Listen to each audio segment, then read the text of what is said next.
गोसीखुर्द कालव्यात पडलेल्या 2 रानगव्यांना जीवदान. वन विभाग व स्वापची 9 तासांची थरारक मोहीम.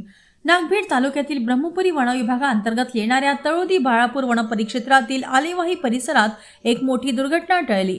गोसीखुर्द कालव्यात पडलेल्या 2 रानगव्यांना वन विभाग आणि स्वाप संस्थेच्या रेस्क्यू टीमने 9 तासांच्या अथक परिश्रमानंतर सुखरूप बाहेर काढले. उशाळा खरकाळा परिसरातील कालव्यात अंदाजे 4 ते 5 वर्षे वयाचे 2 रानगवे पडल्याचे शेतकऱ्याच्या निदर्शनास आले. त्यांनी तातडीने याची माहिती स्वाप संस्था व वन विभागाला दिली. सकाळी 11 वाजता सुरू झालेली ही बचाव मोहीम रात्री 8 वाजेपर्यंत चालली. उपवन संरक्षक यांच्या मार्गदर्शनात सहाय्यक वन संरक्षक आणि स्वाप बचाव दलाचे प्रमुख यांच्या नेतृत्वाखाली ही मोहीम राबवण्यात आली. कालव्यात दोर आणि जाळे टाकून रानगव्यांना सुरक्षित बाहेर काढण्यात आले. ताडोबाचे पशुवैद्यकीय अधिकारी यांनी रानगव्यांची वैद्यकीय तपासणी केल्यानंतर सोडण्यात आले. दोन्ही रानगव्यांनी जंगलाच्या दिशेने धाव घेतली.